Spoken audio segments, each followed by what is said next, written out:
Merci à tous de nous rejoindre sur RTI 1 pour l'actualité.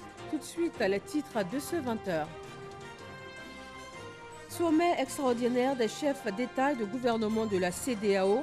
Une visioconférence à haut niveau pour parler de l'impact du Covid-19 dans l'espace CEDEAO. Le président Alassane Ouattara a partagé avec ses pairs l'expérience ivoirienne quant à la riposte contre la pandémie. 52 nouveaux cas sur 504 prélèvements, 49 nouveaux guéris et 0 décès ce jeudi en Côte d'Ivoire. Au total, 1004 cas confirmés dans le pays à cette date. Le ministère de la Santé et de l'Hygiène publique réitère son appel au strict respect des mesures de sécurité. Plus de 177 000 ménages vulnérables vont recevoir une somme mensuelle de 25 000 francs CFA pendant 3 mois. C'est une vaste opération de l'État de Côte d'Ivoire qui va s'étendre sur tout l'ensemble du territoire national. Les premiers bénéficiaires ont reçu ce jeudi leur dotation mensuelle.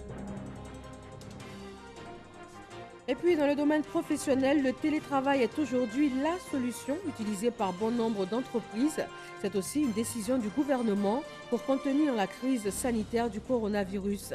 Dans le dossier de ce 20h, nous verrons comment cela fonctionne concrètement. Bonsoir à tous. Quel est le point dans le monde concernant cette crise de coronavirus qui bouleverse toutes les habitudes? Nous en parlons tout au long de ce journal.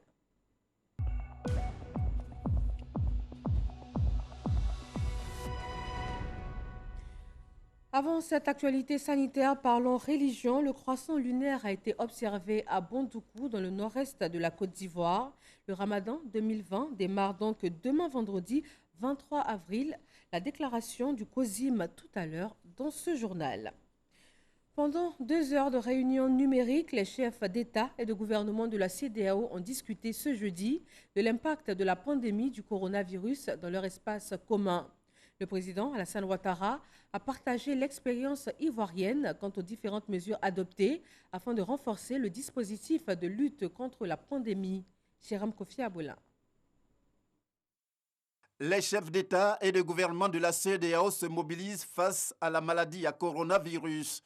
Ils ont tenu à cet effet ce jeudi sur initiative du président en exercice, le Nigérien Issoufou Mahamadou, un sommet extraordinaire à travers une visioconférence. À défaut d'une rencontre physique pour cause de ce Covid-19, il s'agit pour les dirigeants des 15 pays de la CEDEAO de pouvoir échanger à distance en vue d'une stratégie commune pour freiner cette pandémie. Le président de la République de Côte d'Ivoire, Alassane Ouattara, est de ceux qui ont pris part à cette visioconférence depuis le palais présidentiel de la République de Côte d'Ivoire, sis au plateau à Abidjan, la capitale économique ivoirienne. Le chef de l'État ivoirien a partagé avec ses pairs l'expérience ivoirienne en matière de lutte contre cette maladie. Au cours de cette visioconférence, l'Ivoirien Jean-Claude Brou, en sa qualité de président de la commission de la CEDEAO, a fait des recommandations. Il a notamment indiqué l'importance de la nomination d'un chef d'État comme champion pour superviser la riposte et le processus d'éradication du coronavirus, la nécessité de la mise en place d'un comité ministériel et d'un fonds de solidarité de la CEDEAO. À l'instar de Jean-Claude Brou, le président de la Commission de l'Union africaine a salué cette initiative.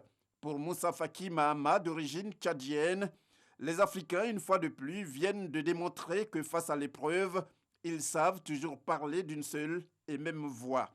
La visioconférence à la session extraordinaire de la CEDEAO ce jeudi sur la crise sanitaire liée au fait du coronavirus a été l'occasion pour les chefs d'État et de gouvernement de faire notamment le point de l'évolution de cette pandémie ainsi que de son impact économique, financier et social dans la sous-région. 52 nouveaux cas de coronavirus en Côte d'Ivoire ce 23 avril. Le pays vient de franchir la barre des 1000 cas. Désormais, 1004 cas confirmés de Covid-19 recensés sur le sol ivoirien. Le point complet du ministère de la Santé et de l'Hygiène publique. Point de la situation du Covid-19 au 23 avril 2020. Le ministère de la Santé et de l'Hygiène publique a enregistré ce jour jeudi 23 avril 2020 52 nouveaux cas de Covid-19 Sur 504 échantillons prélevés, 49 guéris et 0 décès. À ce jour, la Côte d'Ivoire compte donc 1004 cas confirmés, dont 359 personnes guéries et 14 décès. Le nombre total d'échantillons à la date du 23 avril 2020 est 6 846. Face au nombre croissant de cas enregistrés dans le pays, qui est dû à notre stratégie, le ministère de la Santé et de l'Hygiène publique rappelle à la population l'importance du respect des mesures mises en place par le gouvernement. Parmi ces mesures, il faut noter le confinement des personnes fragiles et vulnérables, notamment les personnes âgées et celles souffrant d'une pathologie chronique telles que le diabète, l'hypertension artérielle, le cancer. Ce confinement obligatoire a pour but de les protéger et de réduire le nombre de décès liés au Covid-19 dans cette population. Aussi, la réduction des déplacements non essentiels et le port d'un masque lors de nos sorties sont des mesures importantes si nous voulons réduire le risque de contamination. Le ministère de la Santé et de l'Hygiène publique rappelle que le virus ne se déplace pas, c'est nous qui le déplaçons. Raison pour laquelle le gouvernement a décidé de l'isolement du Grand Abidjan, car 94% des cas s'y trouvent. Nous voulons insister sur l'isolement du Grand Abidjan qui devrait produire comme résultat, si cela est bien réalisé, de moins en moins de cas à l'intérieur du pays et une épidémie contrôlée à Abidjan. Le ministère de la Santé et de l'Hygiène publique en appelle au concours, à la franche collaboration, à la responsabilité de tous les acteurs publics et privés du système de santé si nous voulons freiner la propagation du virus dans notre pays. Par ailleurs, devant l'apparition de signes tels que la toux, la fièvre et les difficultés respiratoires, vous êtes priés de contacter en urgence les numéros gratuits suivants, le 101, le 119, le 125 et le 143. Le gouvernement, à travers le ministère de la Santé et de l'Hygiène publique, remercie et félicite tous les acteurs de la santé pour leur engagement et leur dévouement dans la lutte contre la pandémie. Sur l'ensemble du continent africain, nous sommes à ce jour à 26 824 cas confirmés, 7 380 guéris et 1 269 décès. En Espagne, 213 024 cas confirmés, 89 250 guéris, 22 157 décès. Aux États-Unis, les cas confirmés s'élèvent à 854 490, les guéris 78 339 et 47 272 décès. Dans le monde, 185 pays sont touchés avec 2 678 585 cas confirmés, 732 647 guéris et 186 640 décès en tout. Ce jeudi, le point presse gouvernemental s'est tenu à l'hôtel communal de Cocody. Le premier magistrat de la commune a exposé sur les actions entreprises par la mairie. À sa suite, le ministre Sidiki Konaté a présenté le plan de soutien du gouvernement au secteur artisanal. Mama Traoré. C'est la commune de Cocody qui a abrité ce premier point de presse délocalisé du gouvernement sur la crise sanitaire. Une commune citée par le ministère de la Santé comme l'une des plus touchées par cette pandémie du Covid-19, ce qui a conduit le maire Jean-Marc Yassé à entreprendre plusieurs actions de sensibilisation, de désinfection et de nettoyage des lieux publics.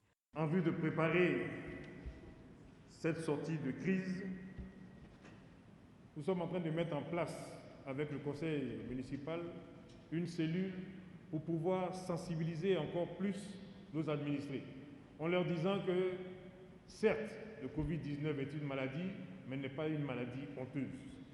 Toute personne peut la prendre de façon inattendue.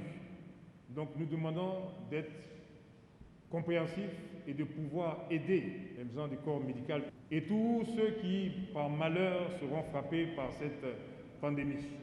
En soutien aux opérateurs de cette cité, la mairie a consenti 200 millions de francs CFA d'exonération de taxes et de loyers durant cette crise sanitaire, une crise qui affecte lourdement le secteur de l'artisanat, mais les acteurs ne seront pas oubliés par le plan de soutien économique, social et humanitaire initié par le gouvernement. Les artisans pourront donc bénéficier de ces différents fonds en fonction donc des différentes difficultés que tel ou tel secteur ou telle entreprise connaît.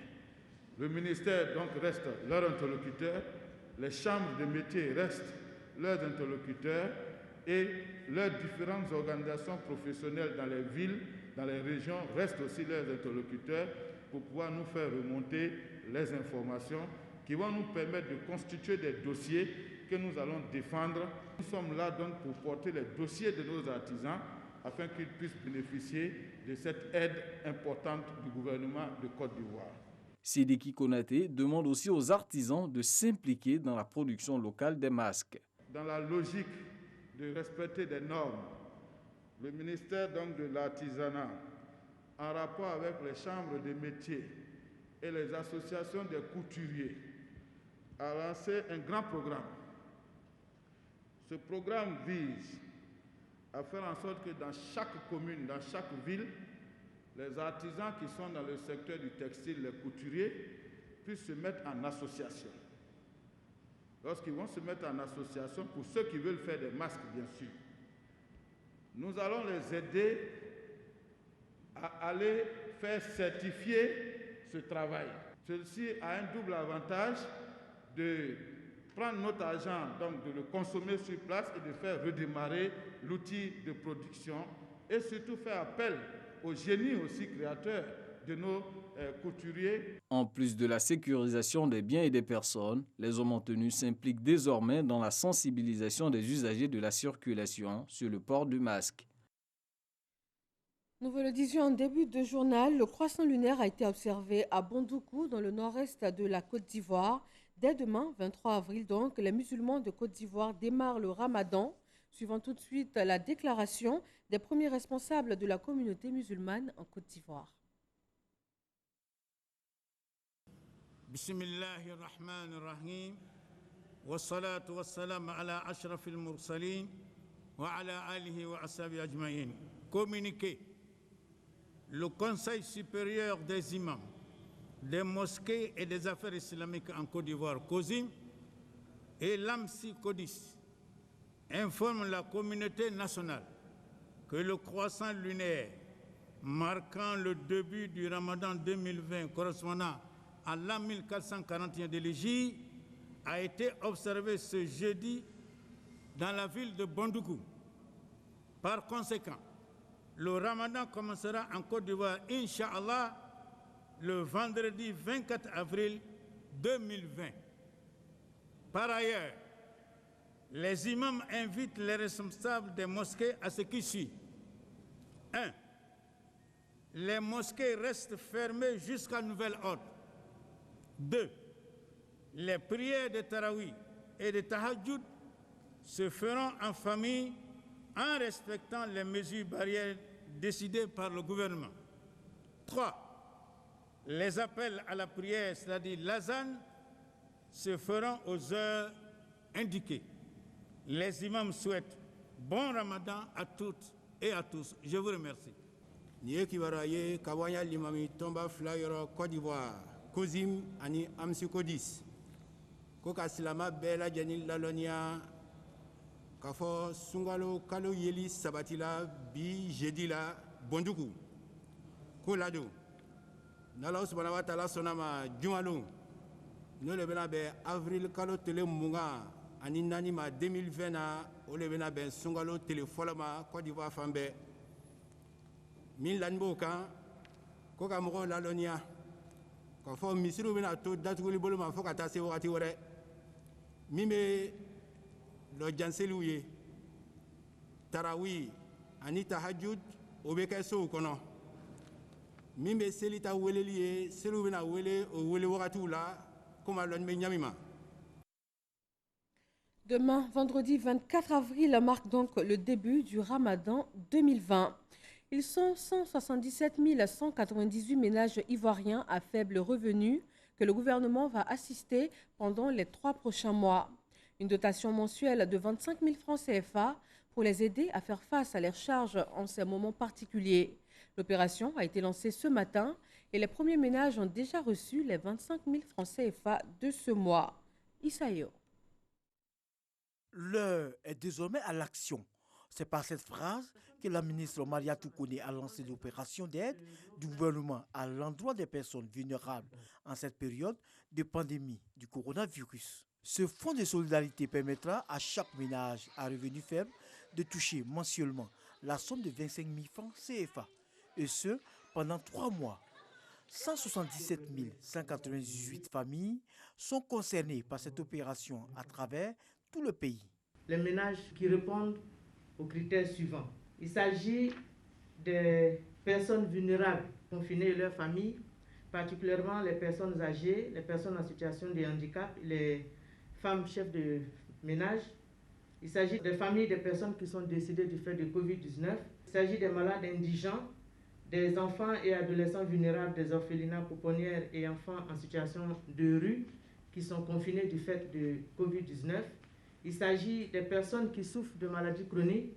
Mais comment les ménages pourront-ils rentrer en possession de leur argent? Chacun recevra sur son téléphone un code de retrait. Le code de retrait reçu sur le téléphone doit servir avec la pièce d'identité à faire des retraits dans tout le réseau d'agents de Wizall Money en Côte d'Ivoire et à Abidjan.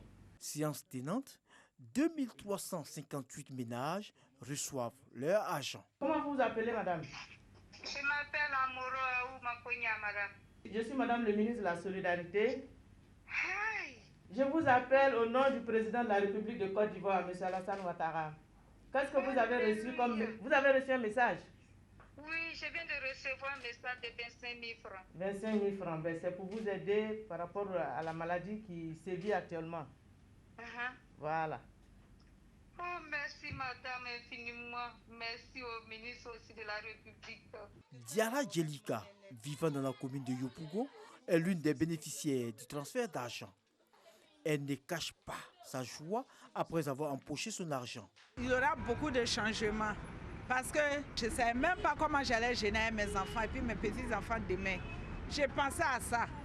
C'est 25 000 francs là, j'ai reçu. C'est comme j'ai reçu 25 millions aujourd'hui.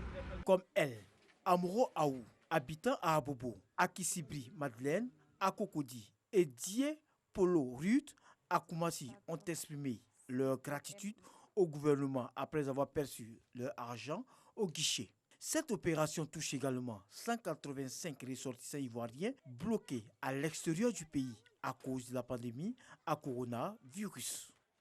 Pour appuyer le gouvernement en cette période délicate et dans sa tâche de soutien aux populations défavorisées, les filiales du groupe Eranov ont fait un don de 365 millions de nos francs. Astou Touré. Les responsables des filiales du groupe Eranov au ministère de la Santé et de l'Hygiène publique. Eu égard au contexte sanitaire mondial auquel la Côte d'Ivoire n'échappe pas, ils ont décidé d'apporter leur solidarité au gouvernement à travers le ministère de la Santé et de l'Hygiène publique. Ainsi, un chèque d'une valeur de 365 millions de francs CFA, comprenant 4 unités complètes de réanimation pour des traitements en soins intensifs avec des respirateurs, 100 lits médicalisés et 200 000 masques. Les sociétés CIE, Sodeci et Cyprel, qui sont des filiales du groupe Eranov, sont des entreprises citoyennes qui travaillent depuis plusieurs dizaines d'années en Côte d'Ivoire. Donc ces sociétés ne peuvent pas être insensibles face à la crise du coronavirus. Et donc nous avons souhaité apporter notre contribution au plan de riposte de l'État de Côte d'Ivoire afin d'accompagner les populations dans cette période difficile. Tout en saluant cet acte de citoyenneté, Akawele n'a pas manqué de rappeler l'enjeu de cette lutte. Je ne manque pas d'élargir ces remerciements aux membres des entreprises de votre groupe dans son ensemble pour leur sensibilité aux actions de la lutte contre le coronavirus, malgré l'aménagement des modalités de paiement des consommations des ménages que vous avez en charge d'étudier. Après les filiales du groupe Iranov, une entreprise privée a fait don de 2 ambulances avec des kits sanitaires, le tout d'une valeur de 50 millions de francs CFA. C'est vraiment une épidémie qui touche à tout le monde, qui n'a pas d'âge, qui n'a pas de race, qui n'a pas rien de tout. C'est un acte humanitaire et on encourage tout le monde de faire le bien et l'effort pour aider la Côte d'Ivoire. À Kaawele, on a profité pour rappeler l'engagement des agents de la santé dans cette lutte avant d'exhorter ses donateurs à être des agents de sensibilisation dans leurs différents domaines d'activité afin de bouter hors du pays la maladie à coronavirus. La société Ciment d'Afrique suit ce mouvement de solidarité. La CIMAF met à disposition de l'Institut Pasteur de Cocody un chèque de 33 millions de francs CFA. Le reportage de Jean-Marc Djadji. 33 millions de francs CFA est la somme injectée par la cimenterie marocaine installée en Côte d'Ivoire pour faciliter le diagnostic des cas suspects de la maladie à coronavirus. Le personnel de l'Institut Pasteur, bénéficiaire de ce chèque, affiche sa satisfaction et encourage cette action citoyenne en cette période d'urgence sanitaire due au Covid-19. Le personnel, vraiment par ma voix, les remercie infiniment. Et comme l'a dit monsieur l'ambassadeur, je pense que c'est une période très particulière que nous vivons. Il y a beaucoup de gestes de solidarité et aujourd'hui vraiment c'est un geste de solidarité qui nous va vraiment droit au cœur. L'entreprise de cimenterie contribue par ce geste à la lutte contre la propagation de la pandémie du coronavirus et à une prise en charge plus efficace des malades. Nous sommes là depuis 2011 et à chaque fois que l'occasion se présentait, aujourd'hui il fallait le faire. C'est une action louable, c'est une action de solidarité, c'est une action qui permet effectivement d'apporter un soutien non négligeable de plusieurs dizaines de millions de CFA à cet institut qui est très important dans la lutte contre la pandémie. La cimenterie marocaine encourage les entreprises ivoiriennes à la citoyenneté pour briser la chaîne de transmission de la maladie à coronavirus en Côte d'Ivoire. La presse est aussi au devant de la scène dans cette lutte contre le coronavirus. L'État ivoirien met à disposition des entreprises de presse un fonds de soutien de 200 millions de francs CFA. Alexis Ouedraogo. La crise du Covid-19 frappe de plein fouet les entreprises de presse ivoiriennes. Nous sommes au premier plan de cette lutte contre le Covid-19. C'est nous qui informons, qui formons et qui sensibilisons les populations au quotidien. L'économie mondiale est au ralenti. Cela se ressent au niveau des entreprises de presse et surtout au niveau des journalistes. Ce jeudi, face aux organisations du secteur, le ministre de la Communication a annoncé les dispositions arrêtées par le gouvernement. Une aide directe de 200 millions sur le budget du FSDP aux entreprises du secteur de la presse et des médias à travers leurs fêtières respectives qui pourra être effective dans les prochains jours. L'accompagnement des acteurs du secteur de la presse et des médias au guichet d'appui des PME. Avec ces dons, des kits sanitaires d'une valeur de 33 millions de francs CFA et le soutien du ministère dans la mise en œuvre du télétravail des rédactions. Sidi Touré exhorte les journalistes à la prudence face à la maladie. La maladie à coronavirus est une réalité. Protégez-vous donc, parce que nous tenons à vous. Les organisations présentes saluent cette initiative du gouvernement. Place à des signatures cette fois de conventions. Objectif, renforcer la coopération entre les structures sous tutelle du ministère. Les structures sous tutelle doivent apprendre à travailler ensemble, doivent apprendre à s'épauler. Ce message, votre message, nous l'avons compris. Je suis heureux que les directeurs généraux aient compris le bénéfice que leurs structures respectives vont engranger à travers ces signatures, surtout à travers la traduction en actes des engagements qui prennent ce jeudi 23 avril 2020. Les visites tournantes entre les dites structures devraient être renforcées. Solidarité gouvernementale à l'endroit des populations de Toumoudi dans le centre de la Côte d'Ivoire. Le gouvernement n'a pas manqué de les inviter au strict respect des mesures barrières telles qu'indiquées par le Conseil national de sécurité. Le reportage est signé Kader Sogodogo. Esplanade de la sous-préfecture de Toumoudi. Des dons de tout genre offerts par le ministère de la Solidarité, de la Cohésion sociale et de la lutte contre la pauvreté. Au nom du gouvernement. Des dons acheminés par la ministre Raymond Godou Kofi et le secrétaire d'État Brice Kwasi, avec à leur côté certains élus de la région du Bélier. En cette période de coronavirus, le gouvernement voudrait ainsi apporter sa solidarité et sensibiliser les populations au respect des mesures arrêtées. Après le lavage des mains pour vous protéger, après le gel hydroalcoolique au cas où vous n'avez pas d'eau et de savon, vous devez vous protéger, mais protéger également ceux qui sont autour de vous. Dans le creux du coude, on tousse. On se mouche dans un Kleenex qu'on jette dans une poubelle.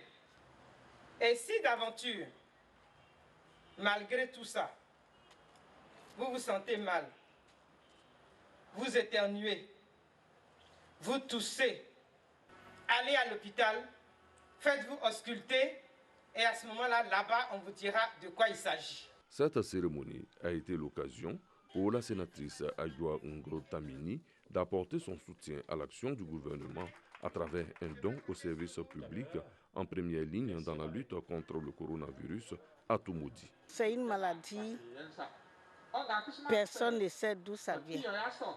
Et même les grands pays,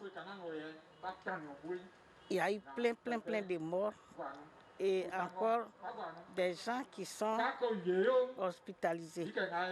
Pour les bénéficiaires, les dons arrivent au bon moment. S'il y a ces dons de ce genre, on ne peut que se réjouir et vraiment féliciter le gouvernement qui a fait ce don. Après Toumoudi, d'autres localités du pays vont bénéficier de la solidarité gouvernementale. Le télétravail, on en parle dans le dossier de ce 20h.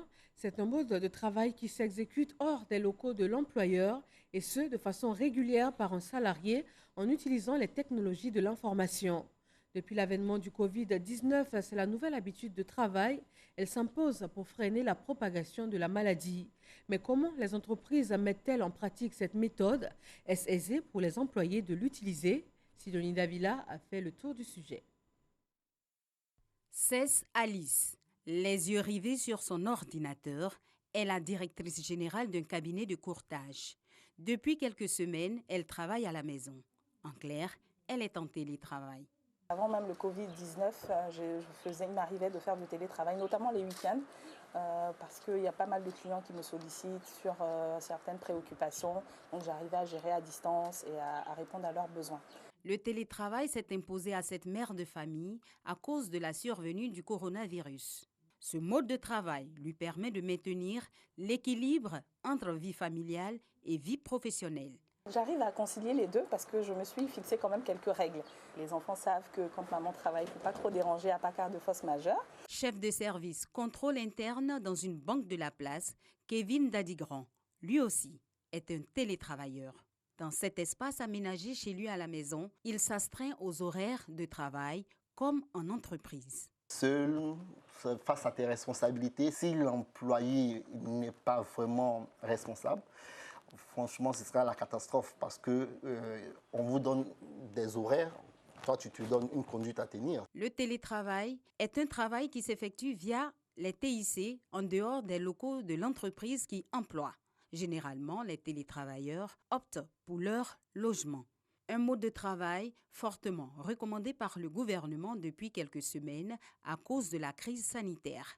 Avec 140% de taux de pénétration du mobile et plus de 16 millions d'abonnés à l'Internet, le télétravail se présente comme une réelle opportunité de lutte contre le Covid-19, selon les autorités. Pour limiter les risques de contamination, plusieurs entreprises choisissent de télétravailler. Le télétravail nécessite un minimum de prérequis, avoir un bon accès à Internet, avoir un poste de travail, avoir un téléphone portable. Ça peut sembler basique, ce n'est pas aussi évident pour une entreprise de pouvoir mettre tous ces éléments-là à la disposition d'un employé. Il est conseillé quand même de créer son petit cadre pour pouvoir, pendant les heures de travail, se retirer.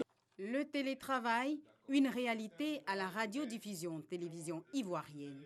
Les services du groupe CIMET. Il était important pour nous de pouvoir mettre en œuvre cette stratégie-là et de permettre à nos collaborateurs de se connecter depuis leur domicile. Donc éviter de se retrouver dans les transports, éviter de se retrouver dans une situation à risque. Mais il n'y a pas que les entreprises qui ont adopté ce mode de travail. Les membres du gouvernement aussi l'appliquent. Désormais, Les conseils de ministres et autres réunions se font via des visioconférences. De façon pratique, le gouvernement, pour assurer la continuité de ses activités, bénéficie de l'accompagnement de l'Agence nationale du service universel, ANSUT. Globalement, je pense que le dispositif, on l'a mis en place, on l'a bien huilé. On a bien accompagné les ministres aussi à travers des documents pour la prise en main. On continue de le faire. Il y a un défi majeur qui est évidemment la question de la connectivité, mais c'est des choses qui se sont réglées à travers des actions très spécifiques et directes. Une autre structure fortement impliquée dans la réussite du télétravail, l'Autorité de régulation des télécommunications, ARTCI, joue un rôle important pour assurer le flux. En mode télétravail, c'est à sa résidence que nous retrouvons son directeur général. Je disais qu'on allait regarder l'ordre du jour de la réunion de tout à l'heure. Après quelques instructions à ses proches collaborateurs, il se prépare à une réunion avec l'ensemble de son staff. Nous avons constaté que le trafic Internet a pratiquement doublé parce qu'il y a beaucoup d'utilisateurs et parce que beaucoup sont aussi en télétravail. Nous avons pris des dispositions pour que ce nouveau flux de trafic puisse être assuré.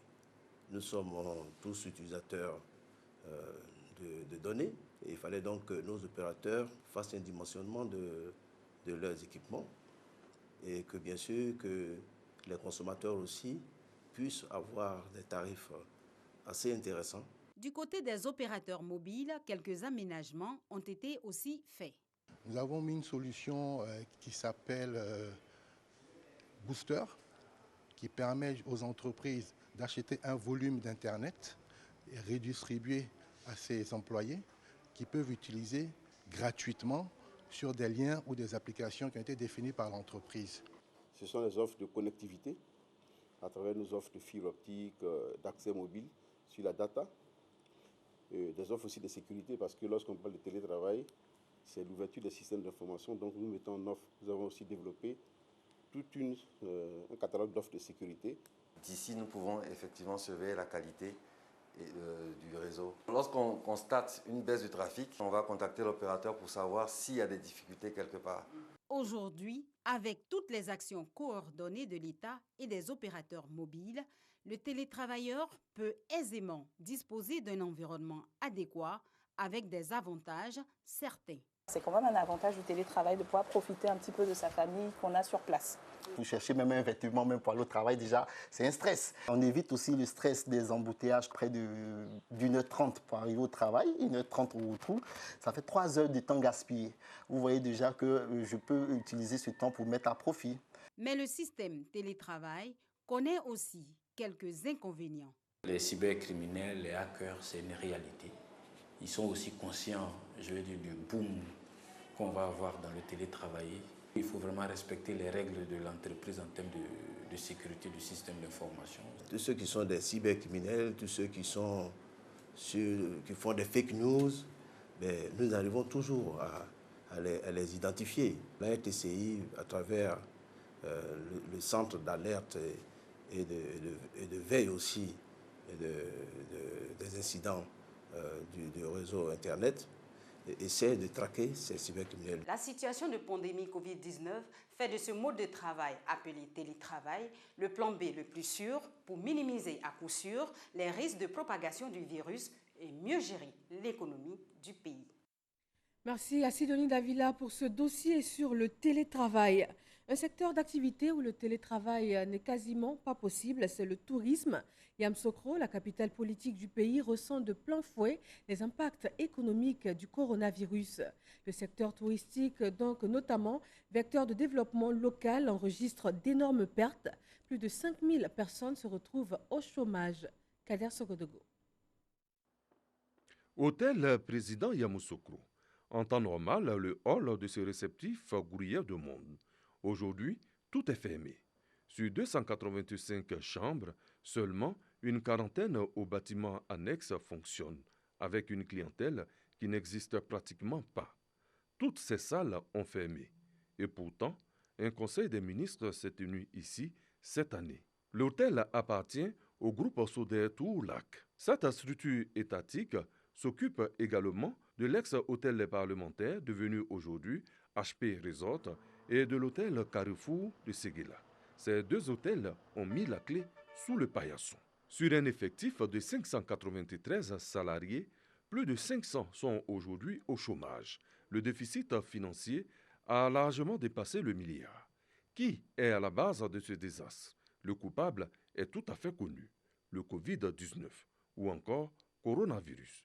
Il rend malade, il tue et à l'évidence, il appauvrit. Nous sommes une industrie du voyage, nous sommes une industrie de l'accueil et aujourd'hui nous sommes à des taux d'occupation de 0. Nous accumulons des pertes énormes. À fin mai, nous sommes à 1,4 milliard de pertes de chiffre d'affaires, de pertes sèches, donc d'annulation de séminaires prévus depuis de longue date. Et à fin juin, nous finissons à 1,7 milliard de pertes. Le terrain de golf où devait se tenir en ce moment l'Open de Côte d'Ivoire avec 26 pays d'Afrique, d'Europe et d'Amérique. La beauté des lieux cache difficilement l'arrêt des activités. Le silence en dit long. Yamoussoukro, véritable destination touristique. Il faut dire que la ville n'a pas d'usine. La force économique reste le tourisme. Les restaurants, un passé glorieux, un présent difficile et un futur plein d'incertitudes. On a investi de l'argent, aujourd'hui on est fermé complètement. Pour l'instant on ne pense même plus business, on pense comment survivre. L'année 2019, on a été reconnu lauréat du prix national d'excellence. Ce n'est pas pour rien. Nous avons travaillé dur pour arriver là. Et voir tout fermé, vous comprenez que souvent on est à la maison, on n'arrive pas à fermer l'œil. Pas du tout. Nous espérons vivement que la suite sera belle. Nous y croyons. C'est juste un passage, c'est la vie de l'homme. Il y a des moments hauts, il y a des moments bas. Et nous considérons que nous sommes dans un moment bas et que les jours seront très beaux le lendemain. Nous y croyons fermement. La Côte d'Ivoire a de l'avenir. Yamoussoukro, c'est aussi la ville aux 1000 maquis. Avant le Covid-19, la nourriture était disponible 24 heures sur 24. Les affaires tournaient. Aujourd'hui, les mesures barrières ont stoppé toutes les activités. Les tenancières se retrouvent régulièrement pour échanger. Entre difficultés et propositions, on veut garantir la survie du secteur. Non, à la maison, on est au chômage. Les filles viennent taper à la porte tous les matins pour nous demander de quoi manger. Il y a la famille. Puis nous sommes des personnes du deuxième âge. On paye tous des médicaments. Parce que les médicaments de tension, diabète, tout ça, on doit acheter. La ministre Maratou connaît de faire quelque chose pour nous. Ce que l'État nous demande de faire, on va le faire. Nous, les femmes de Yamoussoukro, on veut que l'État n'est qu'à ouvrir, on va respecter parce qu'un mètre, on va respecter. Pas plus de 50 clients, on va respecter. Le tourisme religieux avec la basilique, le lac au Caïman. L'absence de visiteurs n'est pas fait pour arranger les choses. Au total, le tourisme dans la capitale politique connaît une vraie crise économique. Sur place, tous espèrent voir disparaître le virus. Il y va de leur suivi. Pour l'heure, c'est le chômage pour plus de 5000 personnes. Note d'espoir, le bitumage de l'axe qui mène à l'hôtel Les Parlementaires. L'État est quand même au travail en cette période difficile. Et rappelons pour terminer que demain, vendredi 24 avril, marque le début du mois de Ramadan pour les musulmans de Côte d'Ivoire. Le croissant lunaire ayant été observé à Bondoukou. Les guides religieux appellent chaque musulman à respecter les mesures barrières et à accomplir les prières de ce mois sacré à domicile. C'est tout pour ce soir. Merci de votre attention. Bonsoir.